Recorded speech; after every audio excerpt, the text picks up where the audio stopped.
부활의 아침입니다. 승리의 아침입니다. 너무나도 감격스럽고 기쁜 아침입니다. 부활의 소식이 온 땅에 퍼진 날이고요. 이 회복교회와 우리의 가정에 임한 날입니다.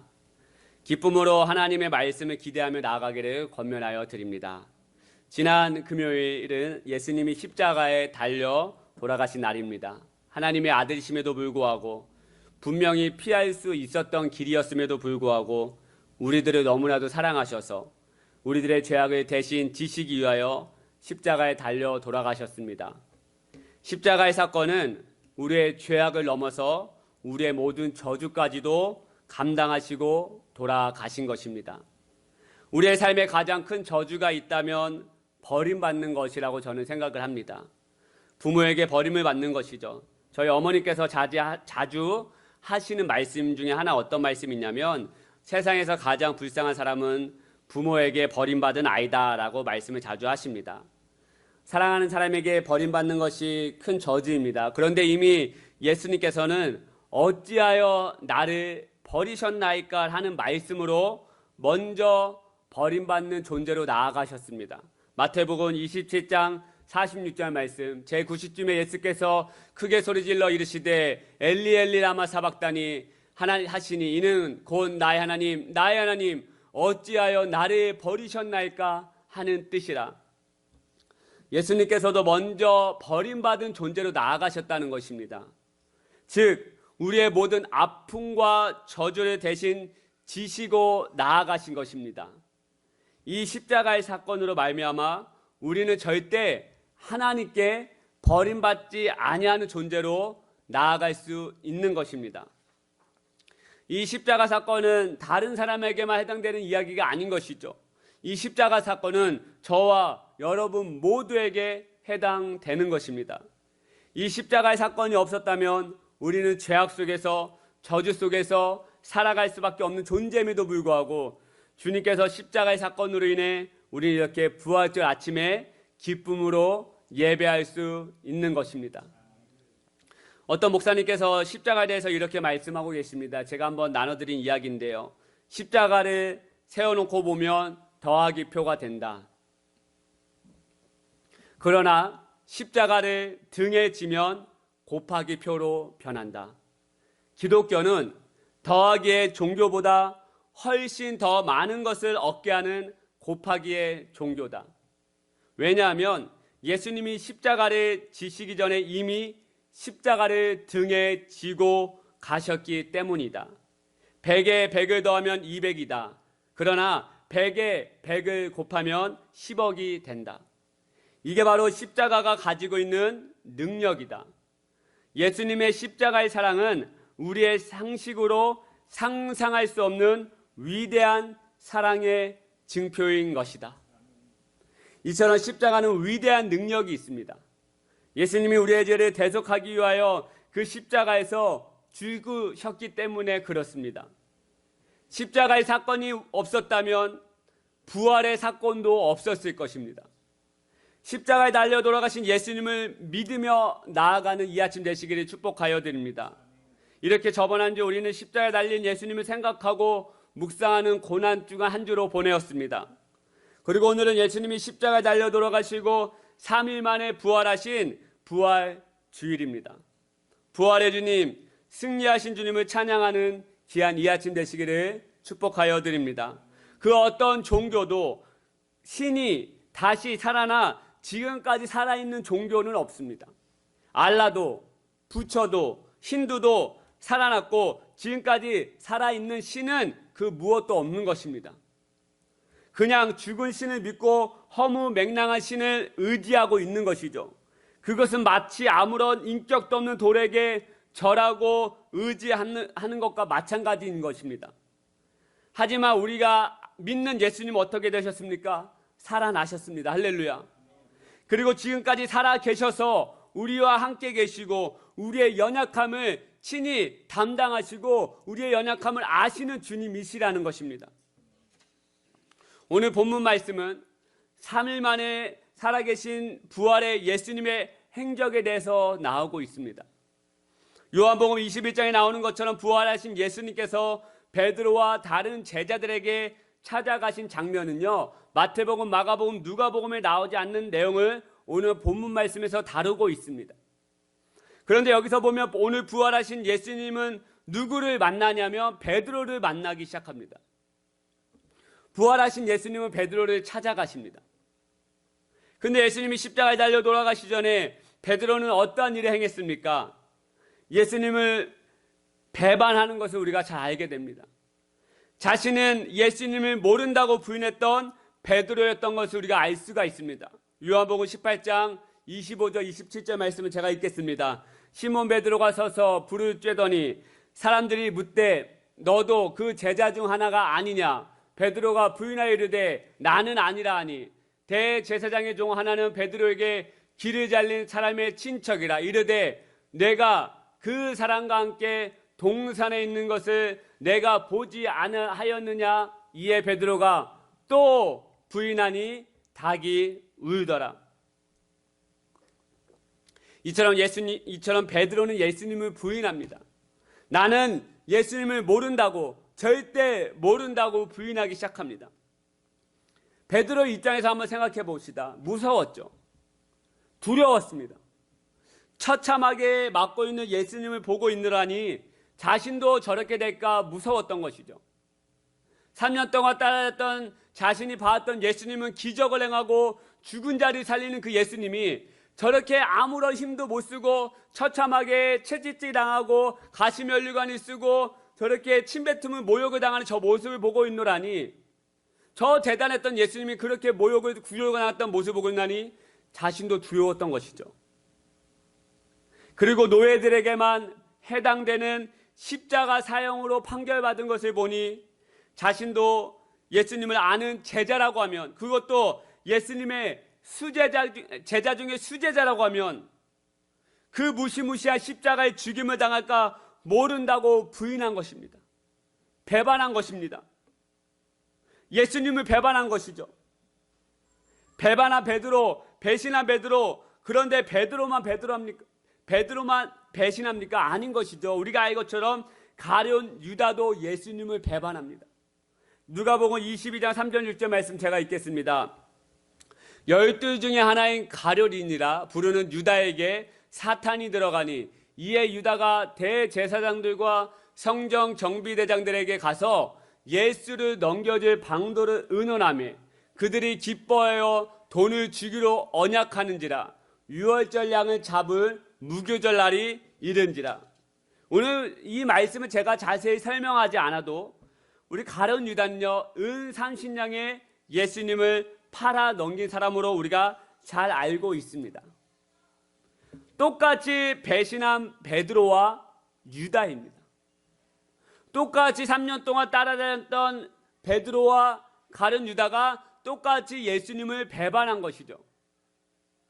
사람들이 보면요, 우리의 입장에서 보면요, 배신의 크기가 너무나도 다르다고 생각할 것입니다.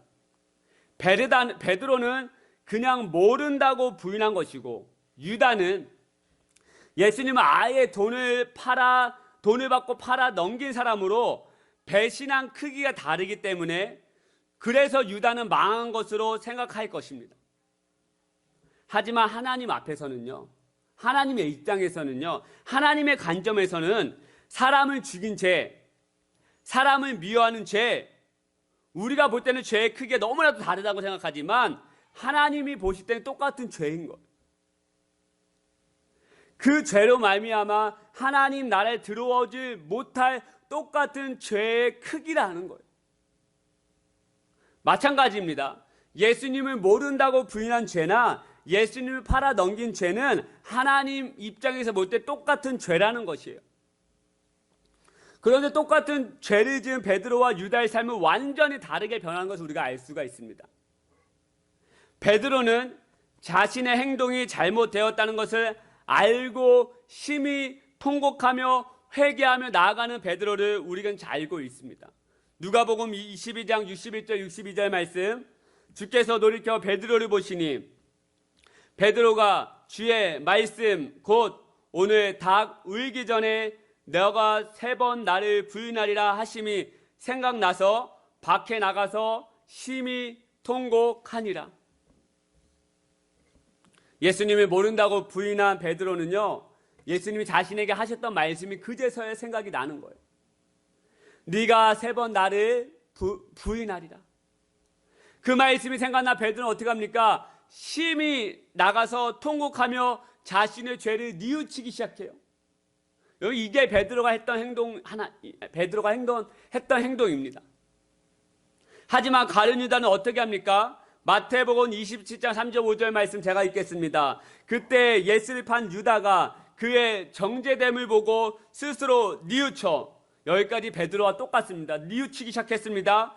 그 은산십을 대제사장들에게 장로들에게 도로 갖다 주며 이르되 내가 무죄한 피를 팔고 죄를 범하였도다 하니 그들이 이르되 그것이 우리에게 무슨 상관이냐, 내가 당하라거늘 유다가 은을 성소에 던져놓고 물러가서 스스로 목매어 죽은지라. 유다도 인간이었어요. 아무리 예수님을 판 사이코 같은 인간이었지만, 사람이었지만 뉘우침이 몰려왔고 후회함이 몰려왔던 거예요. 일말의 양심이 있었던 사람이었던 것이죠. 그런데 그는 하나님 앞에 나아가지 못하고 어떻게 합니까? 스스로 목숨을 끊은 목매어 죽었던 것을 보게 되는 것이죠. 여러분, 이 둘의 결정적인 행동 하나가요, 부활의 주님을 만나느냐 만나지 못하느냐의 인생으로 나아가게 되는 것입니다. 베드로는 부활의 주님을 만났습니다. 부활의 주님을 만나는 감격의 인생으로 나아갔습니다. 하지만 유다는 어떻게 돼요? 지옥으로 떨어지는 인생으로 나아가게 된 거예요. 사랑하는 여러분, 오늘 이 아침에 권면하여 드립니다. 부활의 주님을 만나는 오늘 이 아침 되시기를 축복하여 드립니다. 할렐루야. 그러려면요, 우리의 죄가 있든 없든, 우리의 죄가 크든 작든 하나님 앞에 나와야 하는 것입니다. 하나님 앞에 나와야 하는 거예요.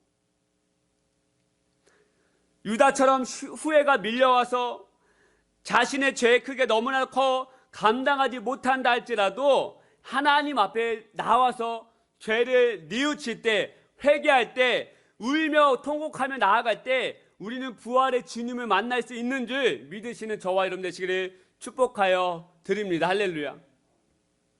베드로는 어떻게 합니까? 심히 통곡하고 뉘우치며 회개하며 나아갔어요. 어떻게 됩니까? 부활의 주님을 만나게 된 거예요. 그렇다면 부활의 주님은 어떠한 분이십니까? 먼저 나를 찾아와 주시는 주님이십니다. 우리 본문 말씀 4절 말씀을 같이 믿음으로 읽도록 하겠습니다. 시작. 날이 새어갈 때 예수께서 바닷가에 서셨으나 제자들이 예수이신 줄 알지 못하는지라. 지금 베드로는 예수님이 만나러 찾아가던 중이 아니었어요. 베드로가 먼저 예수님 만나러 예수님이 부활하셨대, 거기서 무덤이 비었대, 한번 가보자라고 하는 것이 아니었어요. 3절 말씀에 보니까 베드로는 예수님이 주신 사람을 낚는 어부에서 그 사명을 버리고 다시 예전의 직업이었던 물고기 낚는 어부로 돌아가 있었습니다. 예수님이 주신 사명을 버리고 갈릴리 바다로 나가 있던 상태였죠. 그런데 부활의 주님은 어떻게 하십니까? 그 베드로를 버리지 아니하시고 다시 직접 찾아가셔서 베드로를 만나 주셨던 것입니다. 예수님은 우리를 직접 찾아오시는 분인 줄 믿으시기를 바랍니다. 할렐루야. 우리가 어디 있던 간에 우리를 찾아오십니다. 그래서 우리의 마음의 문을 계속해서 노크하시죠. 내가 서서 문 밖에서 두드리노라. 그런데 우리는 어떡합니까? 그 노크하는 주님의 마음을 주님은 우리는 여전히 알아보지도 못하고 그 노크 소리가 시끄럽다고 아예 길을 막고 있는 분들이 너무나도 많다라는 것이죠. 코로나 바이러스, 지금 여러분 이때 하나님 주시는 메시지가 무엇입니까? 여러 가지가 있지만 지금 모이지 못하는, 하나님의 전에 모이지 못하는 이때에 우리 가운데 주시는 메시지가 무엇입니까? 너희들이 처한 그 장소가 교회다. 가정이건 직장이건 모이지는 못하, 이 교회는 모이지 못하지만 너희들이 처해 있는 그 가정이 교회이고 직장이 교회이다. 너희들이 그곳에서 어떻게 살아가겠느냐? 주님이 주신 우리를 지금 이 코로나 사태로 우리를 심판하시고 우리를 지금 바라보고 계신다라는 거예요.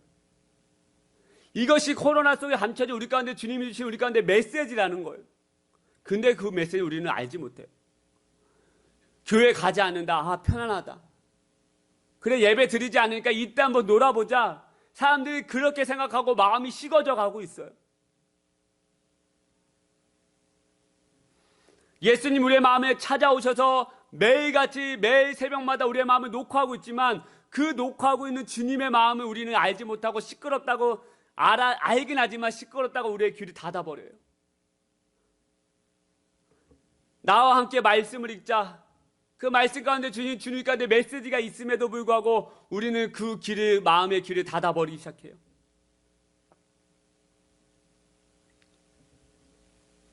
베드로 참 뻔뻔합니다.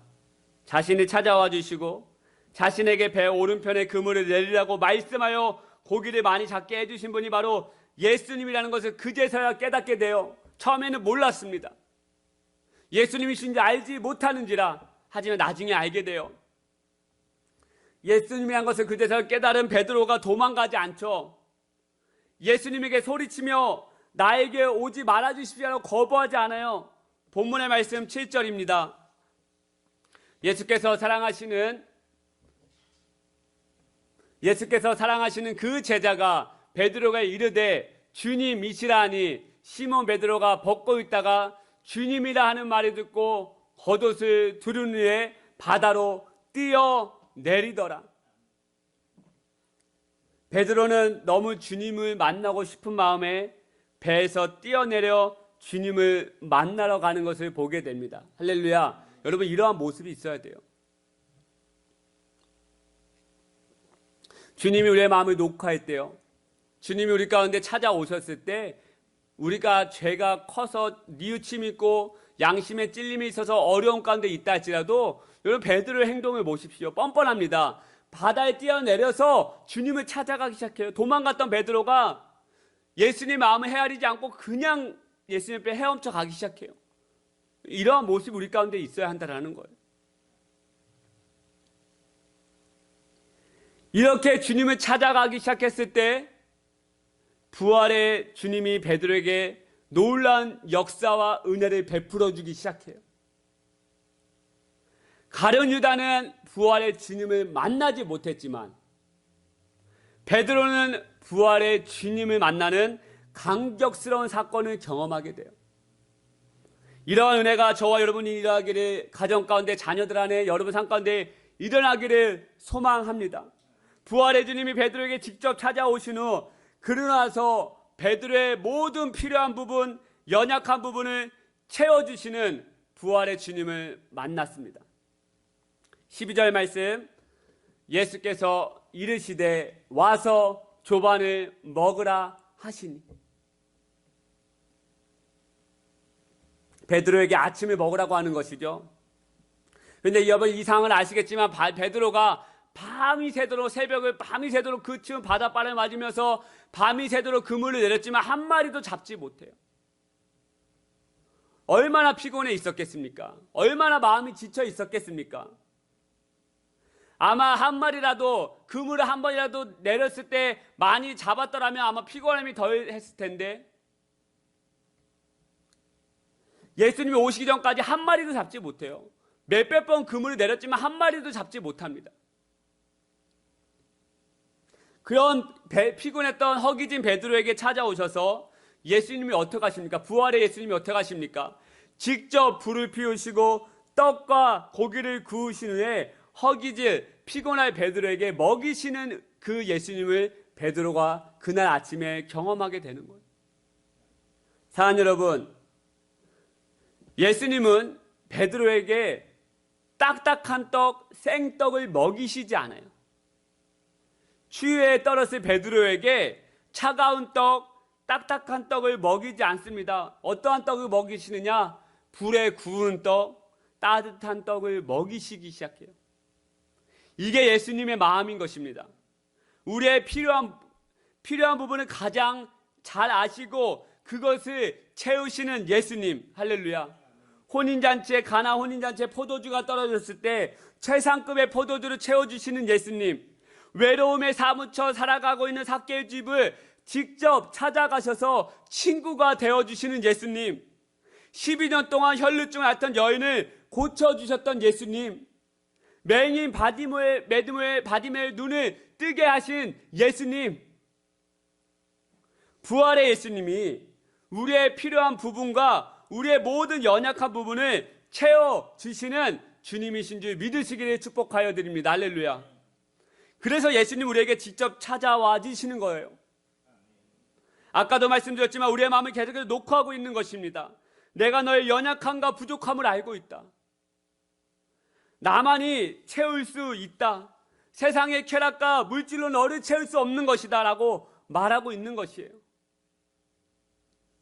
먼저 먹이신 예수님, 먼저 베드로의 욕구를 채워주신 예수님, 베드로의 아픔과 상처를 만져주신 부활의 주님 예수님을 배반한 죄책감으로 하루하루 살아가고 있는 버거웠을 베드로를 직접 베드로에게 찾아오셔서 그 다음에 어떻게 하시냐? 사명을 부어주시기 시작합니다.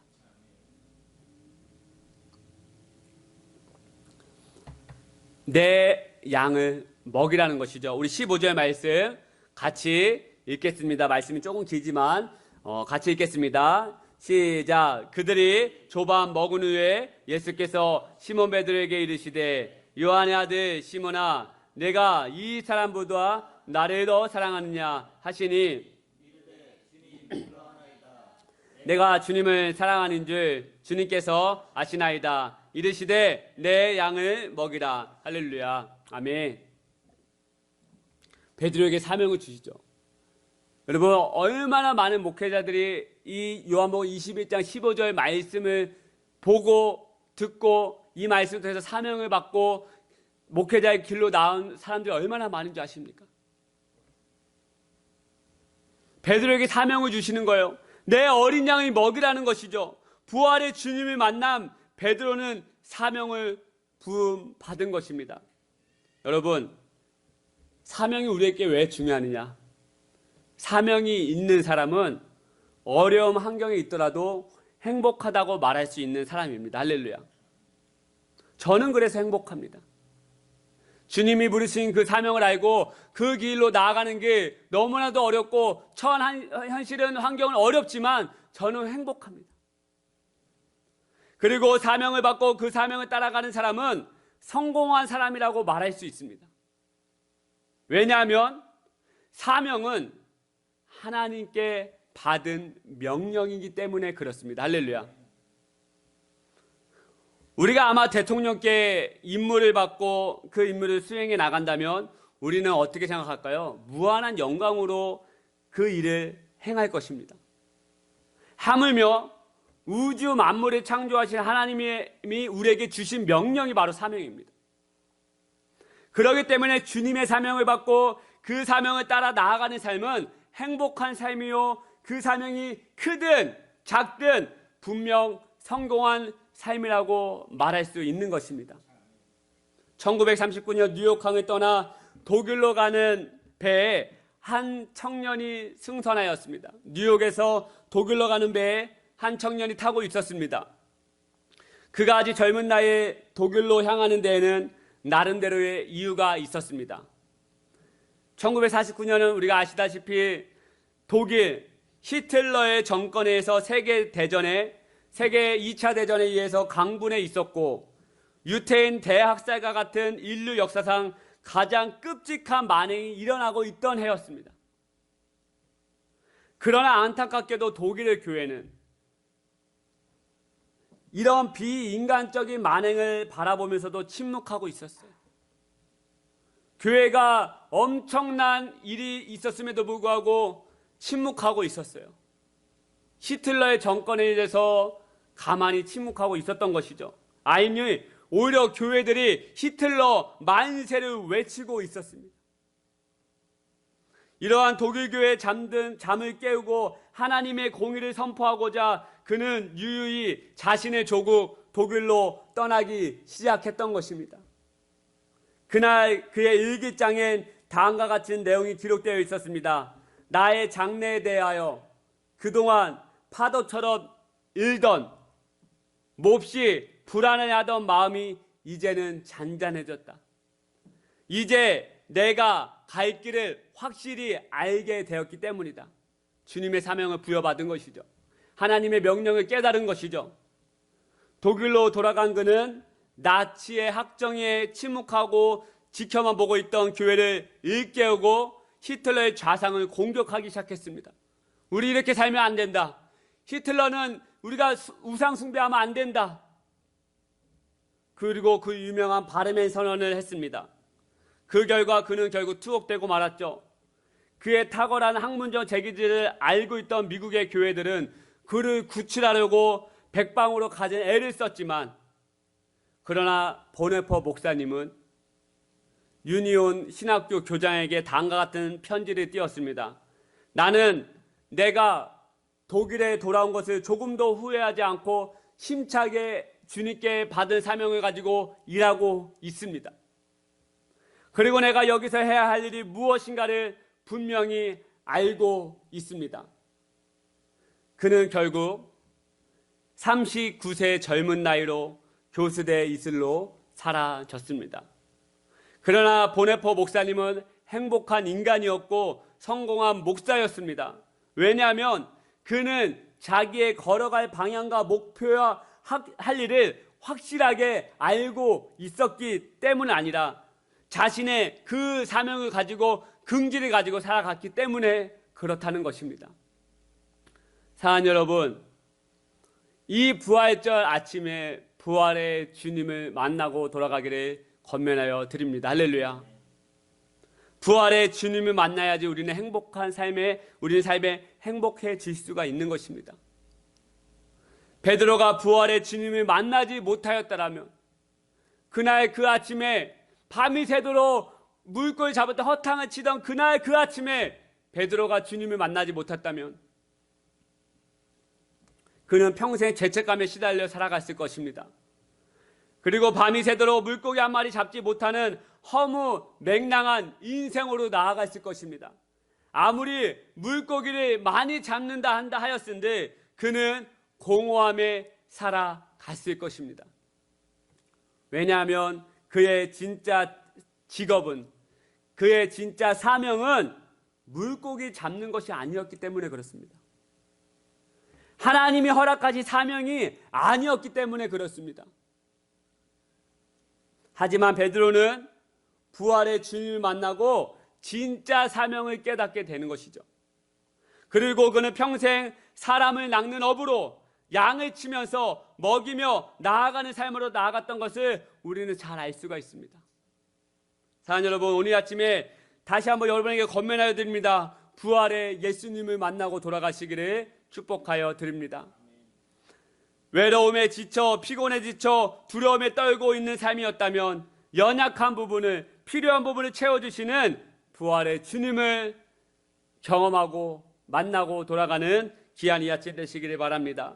그리고 우리의 인생의 목적을 아시는 주님, 내 인생의 목적을 아시고 내 인생의 사명을 아시는 주님을 만나고 돌아가 그 비전을 붙잡고 나아가는 저와 여러분 될 때 정말로 행복한 삶이 될 수가 있는 줄 믿음으로 오늘 아침에 여러분에게 선포합니다. 그런 은혜로 나아가시기를 축복하여 드립니다. 아멘. 오늘 이 아침에는 제가 기도하고 오늘 부활절 아침에 성만찬식을 우리 같이 진행하도록 하겠습니다. 하나님 감사합니다. 저희도 오늘 아침에 부활의 주님을 만날 수 있는 은혜를 허락하여 주심을 감사합니다. 코로나로 인하여 하나님 같이 모이지는 못하였지만 하나님 이곳에 함께하지 못한 우리 지체들 주여 축복하여 주시고 하나님의 뜻 가운데 나아가 이 자리에 모인 우리 하나님의 백성들 주여 베드로처럼 하나님의 부활의 주님을 만나고 돌아가서 사명을 깨닫고 정말 그 모든 삶의 연약함 부분 주님께서 채워주시는 그런 놀라운 은혜가 있기를 주여 이 아침에 간구하며 소망하오니 부활의 주님 우리 가운데 임재하여 주시고 우리를 만나 주시옵소서. 주님을 사랑합니다. 찬양합니다. 예수님의 이름으로 기도드렸습니다. 아멘.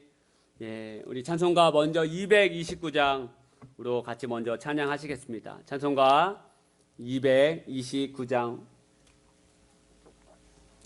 찬송가 229장 우리 1절과 2절. 우리 혹여나 성경책이 없으신 분들은 우리 뒤에서 성경책을 가져오시고 우리 먼저 성찬식을 하며 나아갈 때 우리 먼저 마음을 새롭게 하시고 그 십자가의 주님을 다시 한번 묵상하면서 229장 1절과 2절 찬양으로 나아가겠습니다.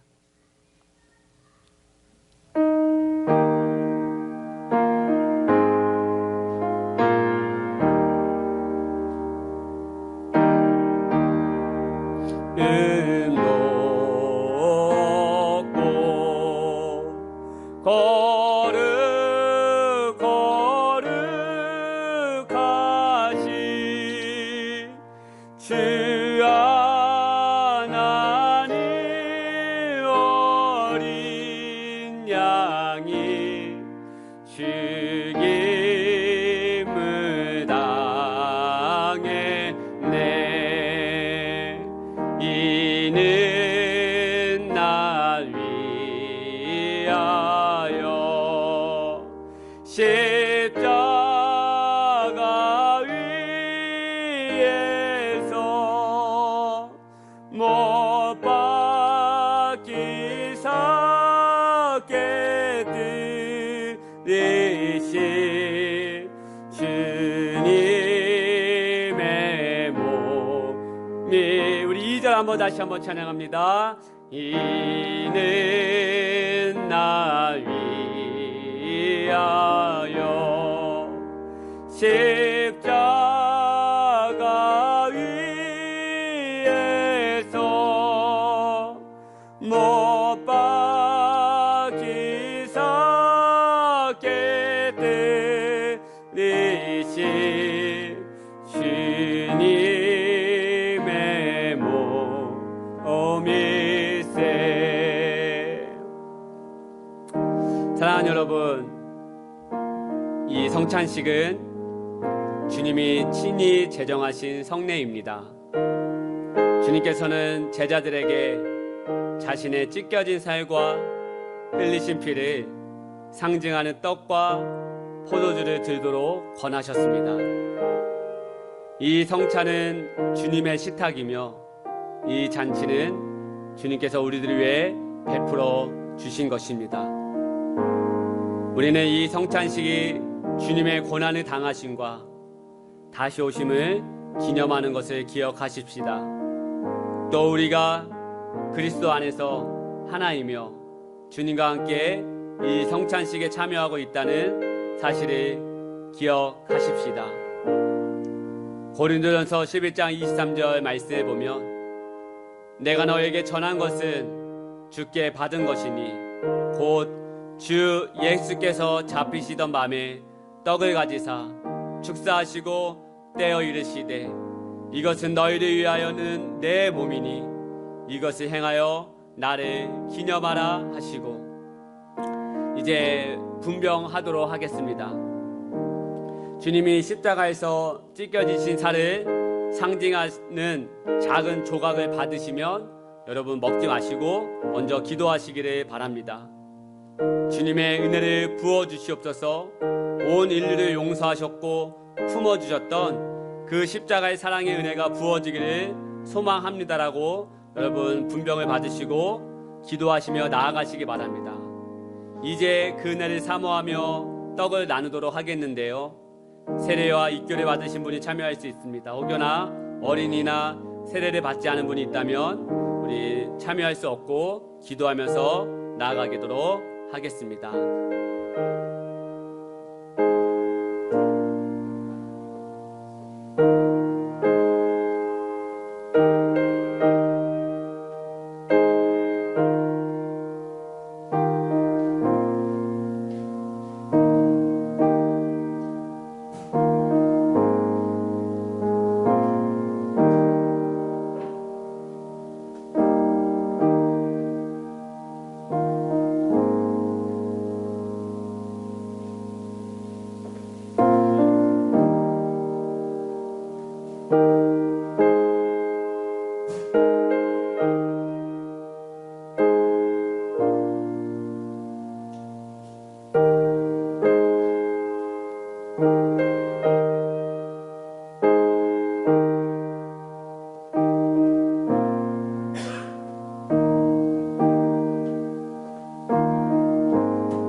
그들이 먹을 때 예수께서 떡을 가지사 축복하시고 떼어 제자들에게 주시며 이르시되 받아서 먹으라 이것은 내 몸이니라 하시고 우리 주님 예수 그리스도께서 그대들을 흠없이 영생에 이르도록 하시기 위하여 떼어주신 몸이라. 이제 그리스도께서 나를 위하여 돌아가셨음을 기억하고 먹을지어다. 여러분, 예수님께서 찢겨진 살을 의미하는 이 떡 조각을 함께 드시도록 하겠습니다.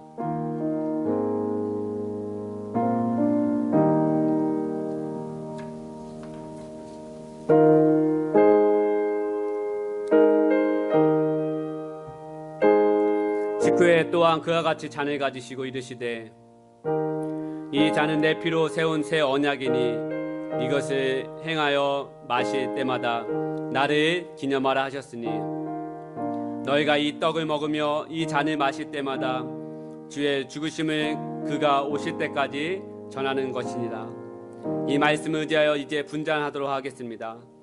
이제 주님의 흘리신 보혈을 상징하는 작은 잔을 손에 들고 하나님 앞에 묵상하며 기도하며 나아가시도록 하겠습니다.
우리 주님 예수 그리스도께서 그대들의 흠없이 영생에 이르도록 하시기 위하여 흘려주신 보혈이라.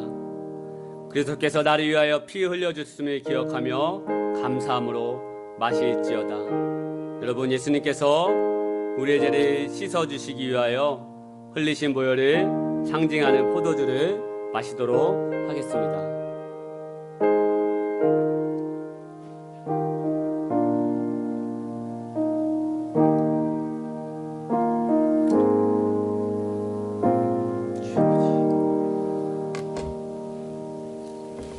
우리 아까 불렀던 찬양입니다. 우리 229장 3절과 4절을 같이 찬양하시도록 하겠습니다.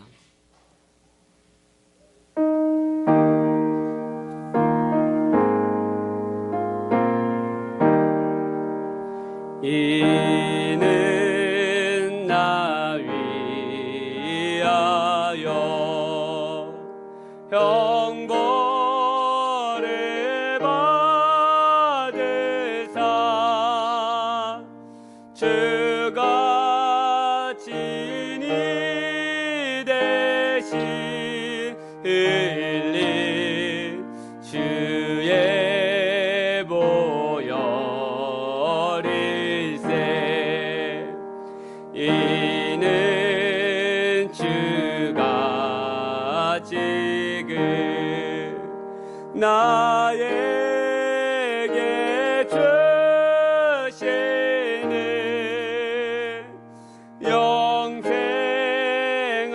영생하는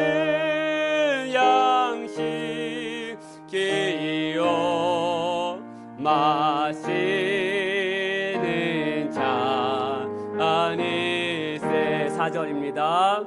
이는 주가 지금 나에게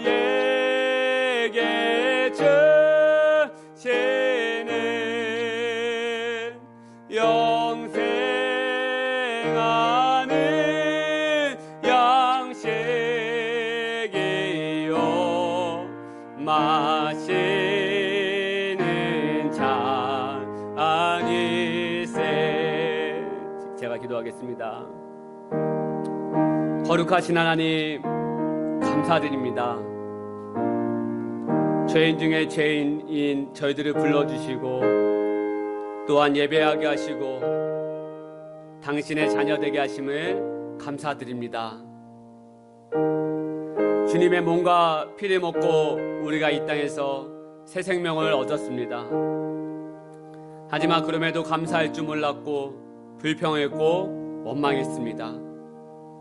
주님의 놀라운 사랑을 경험했음에도 불구하고 부활의 주님을 만났음에도 불구하고 저희들은 아직도 한 사람도 용서하지 못하는 완악한 마음으로 나아갔습니다.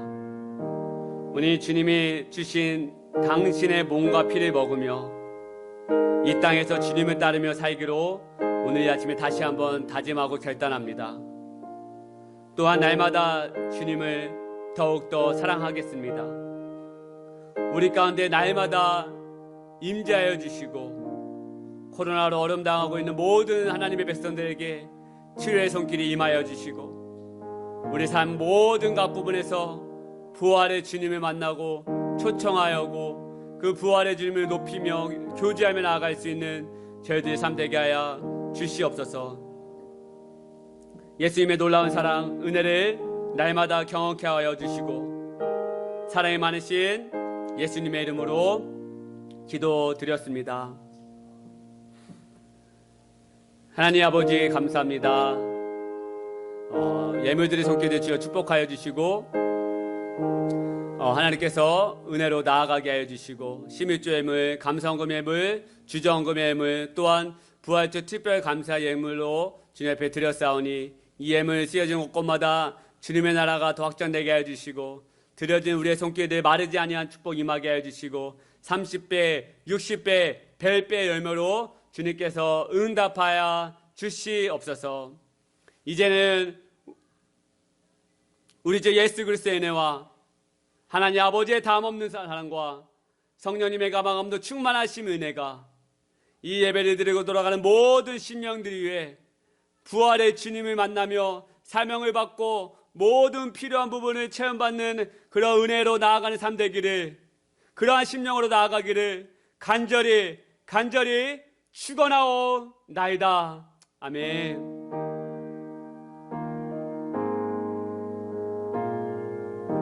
감사합니다 주님.